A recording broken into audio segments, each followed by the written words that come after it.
Inabisuhan ng system si Fang Yi na ang makalangit na kidlat ay matagumpay na nagpatibay sa kanyang teknik ng espada, winasak ang mga limitasyon nito at iniangat ito sa isang pinagsanib na katangiang kulog at apoy.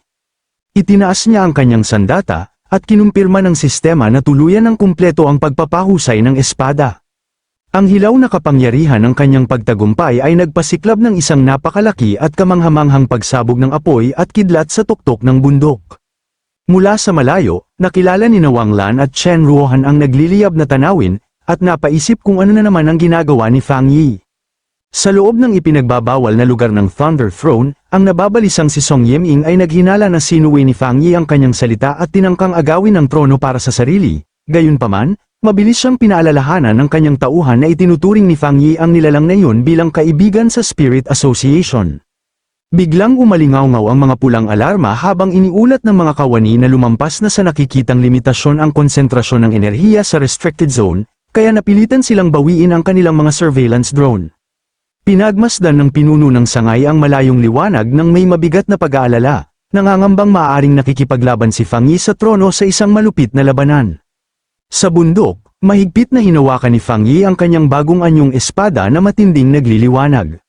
Ngumiti siya ng lubos na nasisiyahan, ang pisikal na talam ay tila muling hinubog ng perpekto dahil sa tindi ng kapangyarihan. Dahil din sa siksik na enerhiya sa paligid, nag-evolve ang kanyang may kamalayang pulang espiritong bulaklak, mas tumalino at lalo pang pinahusay ang natatanging kakayahan nito. Sa paglalasing sa rumaragasang enerhiya, ang napakalaking bulaklak ay mapaglarong pumulupot sa nagliliwanag na estruktura ng trono. Sa gitna ng mga apoy, ipinahayag nito ang kasiyahan kay Fang Yi, na nagpasya namang panahon na upang hanapin ang susunod na trono.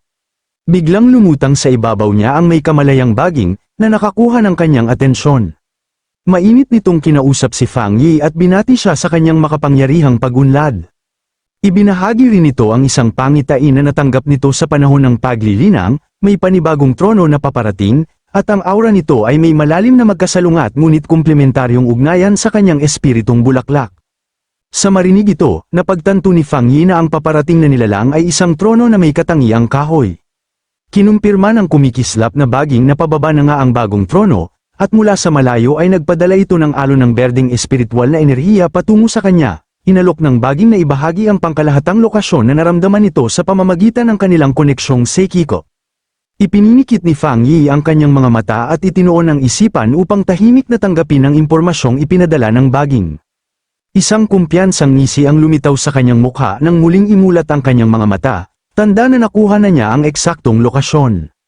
Lumipat ang tagpo sa isang malawak na lungsod na puno ng maraming ilaw sa gabi, na kinilala bilang Yuan City. Napansin niyang isa itong autonomous municipality, halos 2 oras na biyahe mula sa Xuanzi City, at kilala sa sukdulang karangyaan at labis na luho. Ngunit sa ilalim ng makinang nitong anyo ay nakatago ang magulo at marahas na realidad. Kilala ang lungsod sa malulupit na residente at may pinakamataas na antas ng krimen sa bansa. Pagdating sa downtown district, kalmadong naglakad si Fang Yi sa masisikip at madidilim na kalsada. Naalala niya ang ulat ng Spirit Association, na hirapan silang magtatag ng sangay dito dahil kontrolado ang lungsod ng matitibay na lokal na gang. Sa pagmamasid sa mga armadong taong tambay sa ilalim ng neon signs, napagtanto niyang wala sa mga lokal na awakened ang gustong sumama sa awtoridad. Dahil dito, nananatiling walang batas ang Yuan City, walang opisyal na sangay ng Spirit Association at walang kapitan na nagpapatupad ng kaayusan. Biglang napansin ni Fang Yi ang matinding pagbabago sa paligid. Lumabas mula sa kanyang damit ang kanyang pulang espiritong bulaklak at agarang hinayla ang kanyang kamay, pinagtibay niya ang naramdaman nito, pareho nilang natukoy ang bagong enerhiya na nagmumula sa kanluran. Sa paanan ng isang madilim at nagbabantang bundok sa kanluran, matatagpuan ang isang napakalaki at marangyang mansyon na nagliliwanag. Sa loob nito, nagaganap ang isang engranding pool party sa gabi na dinaluhan ng mga elite ng lungsod. Lumapit ang isang bodyguard na naka-sunglasses sa host at tahimik na nagulat ng balita, tinaasan ng kilay ng host ang narinig, may iba pang mga pioneer na lumitaw sa paligid. Ang host ay si Zhang Zhencheng, ang kilalang hari ng krimen sa Yuan City. Tumawa siya nang may kayabangan habang binubuksan ang kanyang jacket, ipinagmamalaki na walang sinuman ang maaaring manggulo sa kanyang teritoryo. Ngunit biglang naputol ang kanyang tawa nang sumabog ang isang nakakasilaw na berdeng liwanag mula sa bundok sa likod ng kanyang mansyon. Isang napakalaking bola ng purong berdeng enerhiya, ang bumababang wood throne, ang bumagsak sa tuktok ng bundok, nagpakawala ng napakalakas na shockwave sa buong lugar. Umabot ang lakas ng impact sa mansyon, nabasag ang mga salamin at nagliparan ang mga debris, naiwang gulat na gulat si Zhang Zhencheng habang sumisigaw sa takot ang kanyang mga bisita. Nang makabawi, galit na naglakad si Zhang Zhencheng patungo sa bundok kasama ang kanyang bodyguard, determinadong alamin kung sino ang may lakas ng loob na manggulo sa kanyang nasasakupan.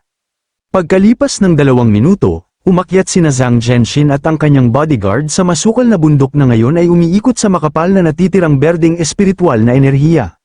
Sinalubong sila ni Fang Yi, na kalmadong nakatayo sa kakaibang liwanag, at napansin na nasa unahan lamang ang pinagmumulan ng kaguluhan. Sa galit sa panghihimasok, marahas na sumugod sa himpapawid ang bodyguard patungo kay Fang Yi, sumisigaw kung sino ang may lakas ng loob na pumasok sa pribadong pag-aari niyang Master Jiang. Habang mabilis na papalapit ang isang malakas na suntok sa kanyang mukha, mapanlait nang umisi si Fang Yi sa pag-aangkin ng pribadong teritoryo. Ni hindi man lang inalis ang isa niyang kamay sa bulsa, madali niyang sinalo ang kamao ng bodyguard sa kalagitnaan ng hangin, pinahinto ang galaw nito at iniwang lubos na nagulat. Malamig na ipinaliwanag ni Fang Yi na ang bundok ay pambansang lupa, pag-aari ng lahat ng mamamayan ng Yuan City, matatag niyang idiniklara na mula ngayon, ang lugar ay nasa mahigpit na jurisdiksyon ng Spirit Association ng Yuan City. Pagkatapos, nagpakawala siya ng malakas na pagsabog ng apoy mula sa kanyang palad, na agad na nagpalipad sa bodyguard habang kinukutya ang kanilang katawa-tawang pag-aangkin. Samantala, sa mas malalim na bahagi ng kagubatan, agresibong hinarap ni Zhang Zhenxin at Xiang ang bagong bumabang wood throne, marahas silang nakikipagbuno sa madidilim na berdeng baging na ginagamit ng may kamalayang nilalang upang itaboy siya. Ayaw tanggapin ang pagtanggi, sumigaw ang mayabang na hari ng krimen na dapat sumunod sa kanya ang trono dahil lamang sa paglapag nito sa kanyang teritoryo.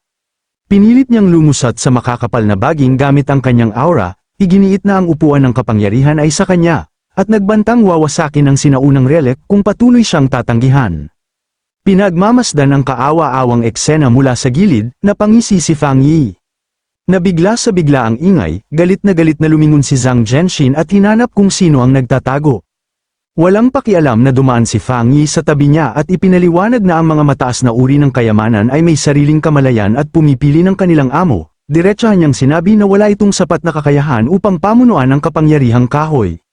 Lubos na nasaktan ng pride, nagngit-ngit si Zhang Zhenxin habang papalapit si Fang Yi sa magulong umiikot na berdeng enerhiya ng trono. Hindi mapigilan ng galit, bigla siyang sumugod sa likuran ni Fang Yi at sumigaw ng banta ng kamatayan, ngunit bigla siyang napahinto, nanlaki ang kanyang mga mata sa matinding takot. Kahit hindi lumilingon, ipinatawag ni Fang Yi ang kanyang napakalaking pulang espiritong bulaklak upang harangan ang umatake. Nang inig sa harap ng napakalaking espiritong halaman, tuluyang naparalisa sa takot si Zhang Zhenxin, casual na sinabi ni Fang Yi na mas mahina pa ito kaysa sa sarili nitong bodyguard. Sa mapanghamak ng ngisi, tinawag niyang isang kabiguan ang kilalang pinuno ng Yuan City. Iniwan ang takot na boss, humakbang si Fang Yi at humarap mag-isa sa napakalaking, kumikislap na berdeng estruktura ng wood throne, handang makipag-ugnayan.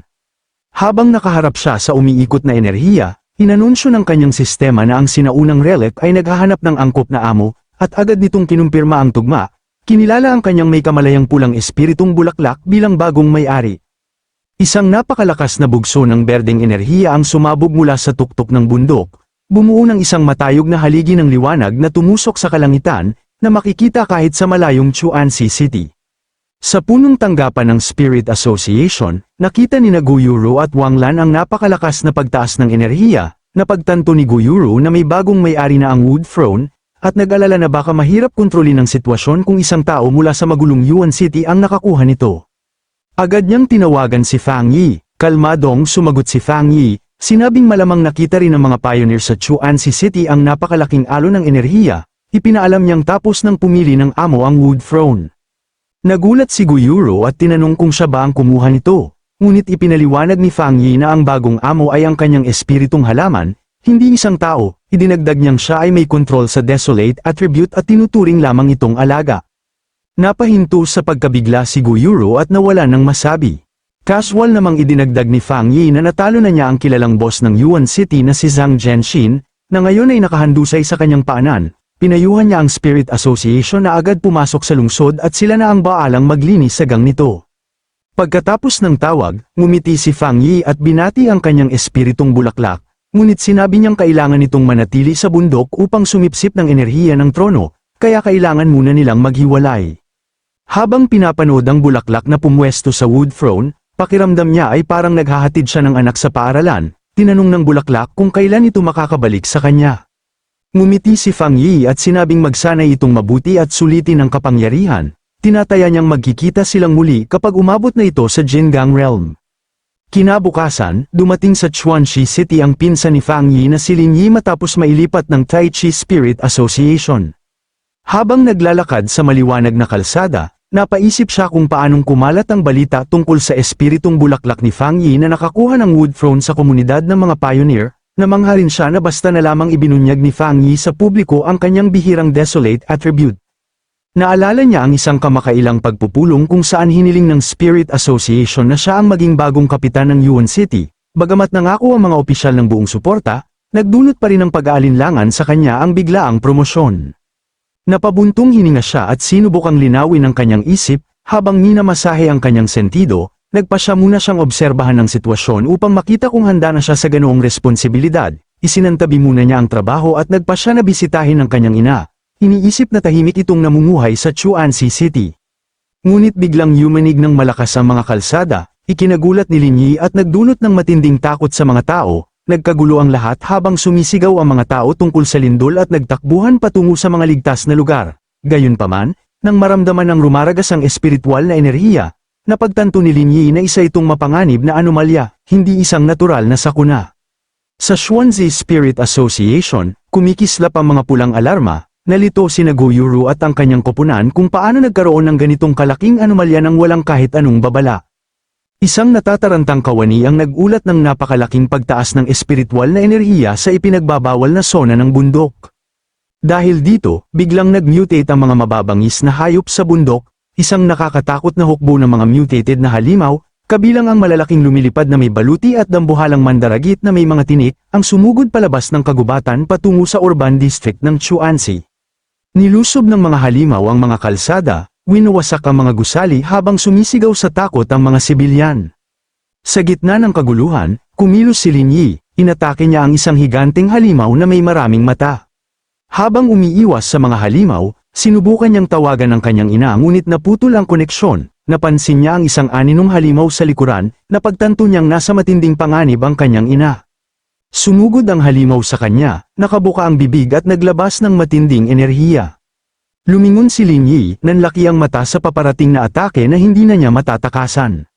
Ngunit bago pa ito tumama, isang nakakasilaw na bugso ng lilang enerhiya ang bumagsak at hinati ang halimaw sa dalawa. Agad niyang nakilala ang pamilyar na kapangyarihan, dumating si Fang Yi mula sa alikabok, kalmadong nagsabing nagkaroon ng outbreak ng mutasayon sa Chuanxi City, bagamat nabunutan ng tinik. Nagmamadaling lumapit si Lin Yi at nakiusap na tulungan siyang hanapin ang kanyang ina, dahil wala ng signal sa lungsod, wala siyang ibang magawa kundi umasa kay Fang Yi. Sa loob ng isang sirang supermarket, may nanginginig na tinig ng bata na tumatawag sa kanyang ama. Sa malapit, may isang lalaking walang galaw na nakahandusay sa ilalim ng bumagsak na estante. Habang umiiyak ang bata para sa kanyang ina, mag-isa siyang nakatayo sa gitna ng nagkalat na mga paninda at nagtataka kung nasaan ang kanyang mga magulang. Hindi na napigilan ng takot, lumuhad ang bata at umiyak ng malakas. Biglang may babaeng sumugod at tinakpan ng kanyang bibig, ito ang tiyahin ni Fang Yi, ang ina ni Lin Yi, mahigpit niya itong niyakap at bamulong na ang malakas na pag-iyak ay makakaakit ng mga halimaw. Tumingin ang bata sa kanya nang may luha sa mata at hinahanap ang kanyang magulang. Upang pakalmeyan ito, ngumiti ang babae at naglabas ng isang maliwanag na dilaw na pakete ng paboritong merienda, lumawak ang mga mata ng bata. Lumuhad siya sa tabi nito at nangakong kung mananatili itong tahimik at maghihintay ng mga tagapagligtas, makukuha nito ang merienda bilang gantimpala sa tapang nito. Ngunit habang naaaliw ang bata, isang nakakatakot na aninong lobo na may kumikislap na pulang mata ang tahimik na pumasok sa likuran ng babae. Umungol ito at ipinakita ang matatalas nitong pangil habang nakatuon ang tingin sa kanilang dalawa. Nang sumugod ang halimaw, agad itong naramdaman ng babae, mabilis niyang binuhat ang bata at tumakbo palayo. Ngunit nadapa siya ng matapakan ng isang bote sa sahig. Malakas siyang bumagsak at niyakap ang bata upang protektahan ito. Sumugod ang halimaw, itinaas ang matatalas nitong kuko upang pumatay, ipininikit ng babae ang kanyang mga mata, handang isakripisyo ang sarili. Ngunit bago pa ito tumama, isang nakakasilaw na gininto ang enerhiya ang dumaan at hinati ang halimaw sa dalawa. Dumating si Fang Yi sa tamang oras, nakatayo sa harap ng kanyang tiyahin habang hawak ang nagliliyab na espada. Lumingon siya at kalmadong tinanong kung ayos lang sila. Bigla siyang napatingin sa isang bagay na pamilyar, ang batang hawak ng kanyang tiyahin, may hawak na dilaw na pakete ng merienda, isang rice cracker. Nagbalik ang isang alaala mula sa kanyang pagkabata, umiiyak siya sa harap ng isang lapida habang ang kanyang tiyahin ay nasa tabi niya, marahang hinahaplos ang kanyang ulo at inaalo siya gamit ang parehong merienda. Sa kasalukuyan, tumingala ang kanyang tiyahin, nanlaki ang mata sa ginhawa nang makilala ang kanyang pamangkin. Lamambat ang ekspresyon ni Fang Yi at tinanong niya ang tungkol sa batang iniligtas nito. Ngumiti ang babae at ipinaliwanag na nahiwalay ang bata sa kanyang mga magulang sa gitna ng kaguluhan, at hindi niya ito kayang iwan sa mga halimaw. Naputol ang sandali nang may pamilyar na tinig na tumawag sa kanyang ina. Nagulat ang babae nang pumasok si Lin Yi sa wasak na supermarket. Umiiyak itong yamakap sa kanyang ina, sinasabing natakot siya para sa buhay nito. Marahang ngumiti ang kanyang ina at hinaplos ang kanyang buhok, pinakalma siya at tiniyak na ligtas na siya. Tahimik na pinanood ni Fang Yi ang emosyonal na muling pagkikita ng kanyang pinsan at tiyahin, may bahagyang ngiti sa labi. Ngunit biglang may maliit na kamay na humilas sa kanyang manggas, napatingin siya pababa, bahagyang nagulat. Tumingala ang maliit na bata na may pag-asa sa mga mata at tinawag siyang bayani, iniaalok ang kanyang dilaw na merienda bilang gantimpala, at tinanong kung may hahatid siya nito po. Naantig si Fang Yi, kaya lumuhad siya at ngumiti ng mainit, tinanggap niya ang merienda at nangakong makakatulong iyon upang muli niyang makita ang kanyang pamilya. Biglang may babala na sumiklab sa isipan ni Fang Yi, ang kanyang malumanay na ekspresyon ay napalitan ng malamig at mapanganib na tingin nang maramdaman niya ang isang napakalakas na presensya. Sumigaw siya na umatras ang lahat, sabay buhat sa bata at tumalon palayo sa panganib, sakto nang dumagundong ang isang higanteng kuko na sumira sa gusali. Bumagsak ang kisame at nagkalat ang mabibigat na debris, inilantad ang wasak na tindahan. Habang nangyayari yun ay naramdaman ni Fang Yi ang napakalakas na aura ng bagong kalaban. Nang hamupa ang usok, lumitaw ang isang dambuhalang halimaw, malaki ang katawan, mabalahibo ang ulo at suot na higanteng kwintas na parang rosaryo. Mabigat na sinabi ni Fang Yi na hindi ito ordinaryong halimaw, ito ang Beast King na namumuno sa mga mutated na nilalang. Agad siyang naglabas ng napakalakas na gininto ang enerhiya, bumuo ng hadlang upang protektahan ang kanyang tiyahin, pinsan, at ang bata. Dahil siya ang may pinakamataas na espiritual na enerhiya, alam niyang siya ang pangunahing target ng anomalya, binibigyan nito ng oras ang iba upang makatakas.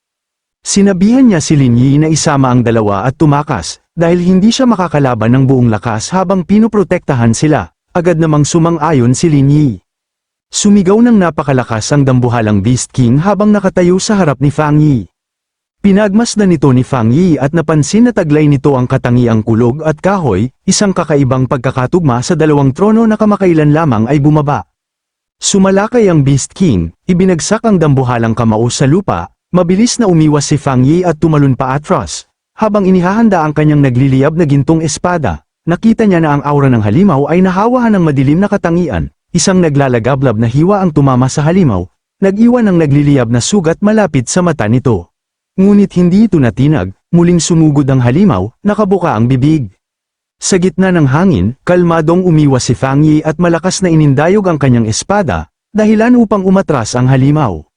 Samantala, habang tumatakas, naglabas si Lin Yi ng berdeng enerhiya bilang panangga, kasunod niya ang kanyang ina na karga ang bata. Ngunit biglang hamarang ang isa pang dambuhalang halimaw na may kumikislap na asul na mata. Natigilan si Lin Yi sa takot, dalawang Beast King ang kanilang kaharap, itinaas niya ang kanyang panangga upang protektahan ang kanyang ina at ang bata. Alam niyang kailangan niyang kumilos, tiniyak niya sa kanyang ina na magiging maayos ang lahat, saka siya tumalon palayo upang ilayo ang halimaw sa kanila. Tumugon ang halimaw sa pamamagitan ng pagtipo ng isang napakasiksik na bola ng berdeng enerhiya at naglabas ng mapaminsalang sinag. Hinarap ito ni Lin Yi, sumalpok ang kanyang berdeng aura sa atake ng halimaw.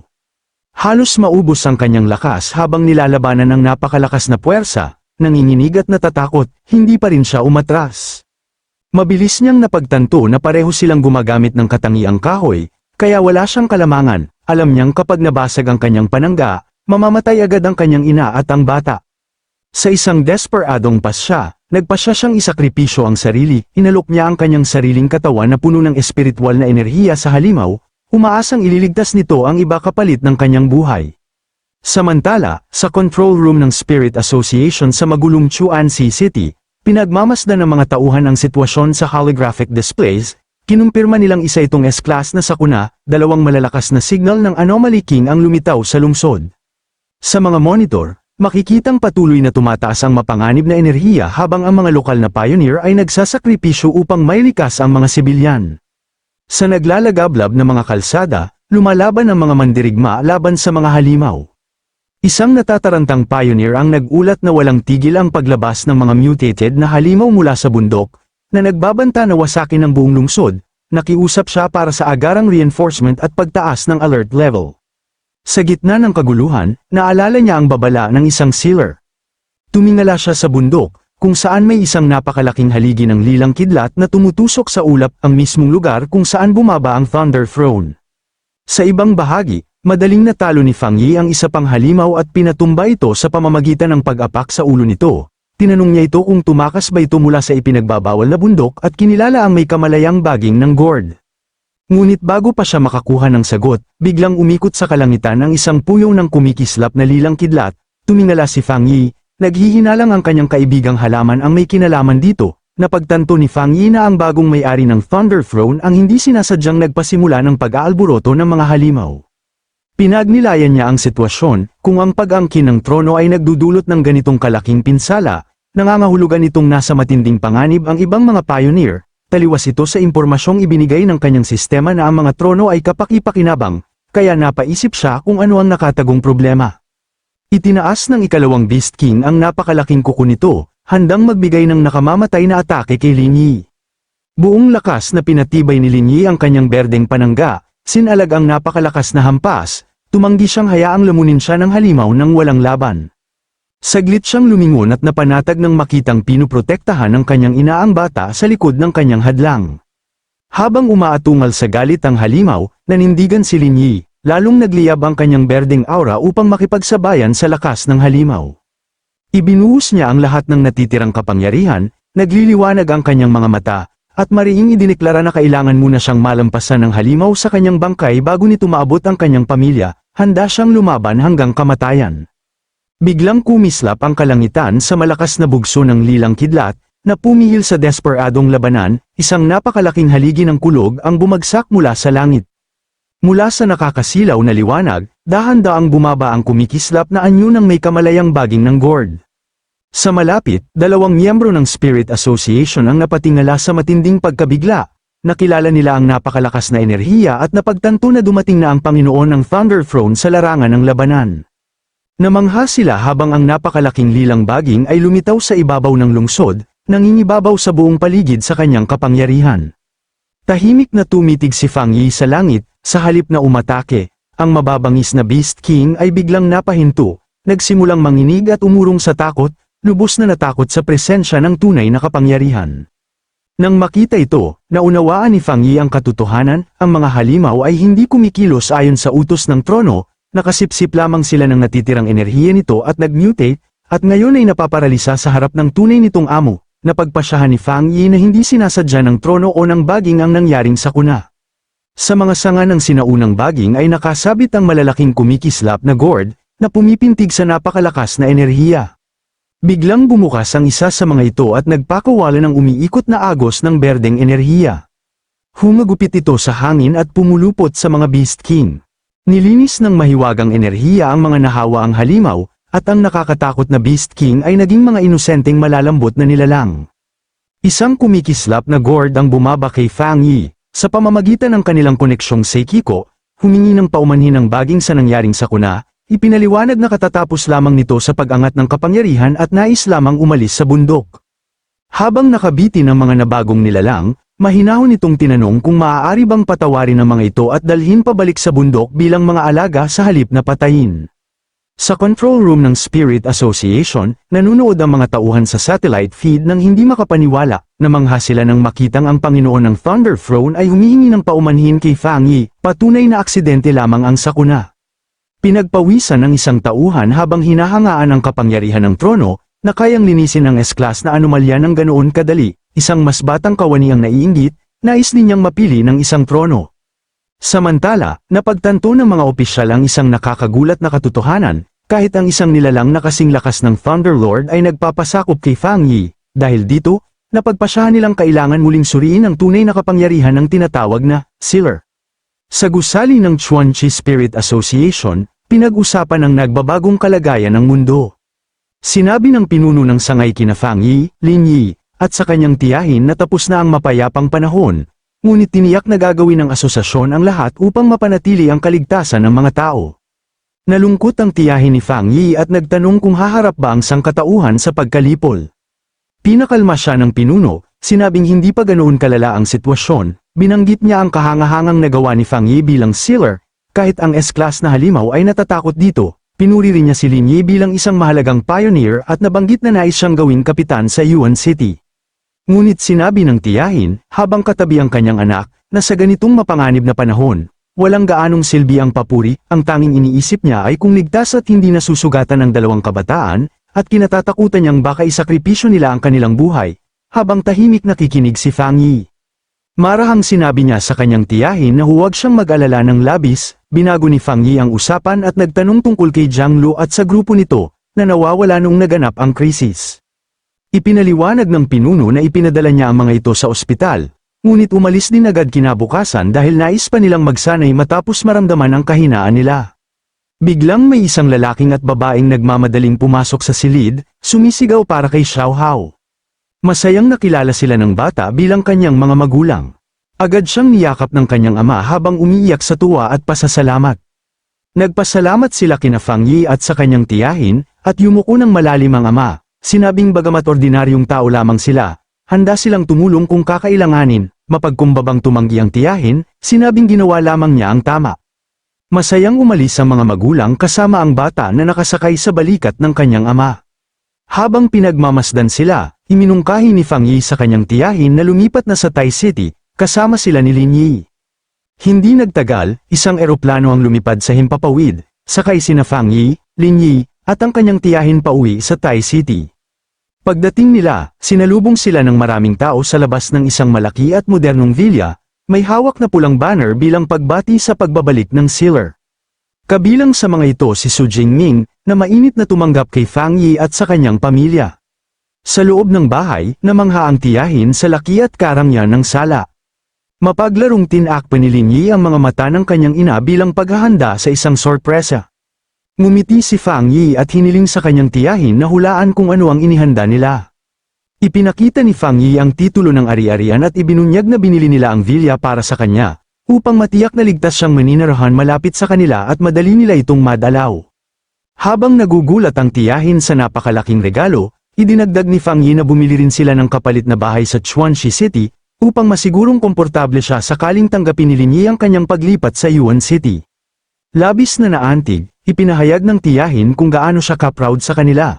Ngunit napansin niya ang mabigat na ekspresyon ng kanyang anak at sinabi na tila may dinadalang problema si Lin Yi. Napansin ni Fang Yi na nahihirapan pa ring magdesisyon ang kanyang pinsan tungkol sa paglipat sa Yuan City. Inamin ni Lin Yi na nahihirapan siyang tanggapin ang alok na promosyon mula sa Spirit Association. Ipinaliwanag niyang nag-aalinlangan siya dahil iniisip niyang baka ginagamit lamang siya ng mga opisyal upang makalapit sa kapangyarihan ni Fang Yi. Alam din niyang napakalaking hamon ang pag-ayos sa korupsyon ng lungsod, at hindi siya maaaring umasa kay Fang Yi habang buhay. Hinimok siya ng kanyang ina na tanggapin ang hamon, pinaalalahanan siya ng kanyang likas na pagiging matapang at kusang loob, biro pa niyang binanggit kung paano ginamit ni Lin Yi ang peking dahilan ng review center para makita si Fang Yi noon, nabigla si Lin Yi nang mapagtantong alam pala ng kanyang ina ang kanyang kasinungalingan. Dahil sa suporta ng kanyang ina, ngumiti si Lin Yi at nakahanap ng lakas ng loob. Tinanggap niya na panahon na upang maging mas responsable at harapin ang hamon sa Yuan City. Naputol ang emosyonal na sandali nang tumunog ang telepono ni Fang Yi. Sinagot niya ang tawag mula kay Jiaolan at tinanong kung may bagong impormasyon mula sa combat zone. Ipinaalam nito na may natuklasang misteryosong bagong teritoryo si Elder Wu at inimbitahan si Fang Yi na sumama sa isang ekspedisyon. Samantala, sa isang madilim na eskinita sa ilalim ng black market, may grupo ng mga taong nagtatago sa anino. Tinanong ng isang babaeng may kulay lila ang buhok ang isang lalaking naninigarilyo kung imposible na ba silang makabalik sa Yuan City. Galit itong sumagot at kinumpirmang ipinatapo na sila. Naalala ang pagkatalo ng kanilang boss na si Zhang Jianxin, na naging dahilan ng tuluyang pagbagsak ng kanilang grupo. Biglang umalingaw-ngaw ang nakakatakot na tawa sa eskinita, napalingon ang grupo at nakita ang isang misteryosong taong nakabalabal na papalapit. Ngumisi ang lalaking may maskara at sinabing huwag silang mag-alala, magkatugma raw ang kanilang mga interes, at nag-alok siya ng isang mapanganib na kasunduan. Sa Star God Combat Zone, papalapit si Fang Yi sa napakalaking bakal na tarangkahan ng pasilidad militar. Biglang nag-alerto ang kanyang matalas na pandama, kaya agad siyang lumingon at nadama ang paparating na pag-atake. Sumugod si Elder Wu at nagpakawalan ng malakas na suntok, nanatiling kalmado si Fang Yi at madaling sinalag ang atake gamit ang isang kamay, na nagdulot ng napakalakas na shockwave. Walang pag-aalinlangan, nagtanong si Fang Yi kung ano ang ibig sabihin nito. Napatawa si Elder Wu at humingi ng paumanhin, ipinaliwanag na ang kanyang mga veteranong kasama ay hindi naniwala sa balita tungkol sa isang napakalakas na kabataan. Hinarap niya ang grupo ng mga lalaking naka-advanced combat armor at buong pagmamalaking sinabi na sapat na ang ipinakita upang patunayan ang lakas ni Fang Yi. Tumawa ang isa sa mga veterano at itinuro na napaurong pa si Elder Wu mula sa pagsalag ni Fang Yi. Nagbiro naman ng isa pa na tila nahijitin na sila ng mas batang henerasyon, at baka panahon na para magretiro si Elder Wu. Pinagmasdan ni Fang Yi ang masayahing mga veterano at laking gulat niyang napagtanto na bawat isa sa kanila ay nagtataglay ng napakalakas na kapangyarihan ng 2-star Jingang Realm. Pagkatapos, kinausap siya ni Elder Wu at tinanong kung naaalala pa niya ang matinding Dark Zone na dati nilang napag-usapan. Ipinaliwanag niya na sa malayong bahagi, lampas sa kanilang mundo, matagal nang umiiral ang mas mapanganib na mga lugar na may kaugnayan sa pagbabalik ng espiritual na enerhiya sa buong mundo.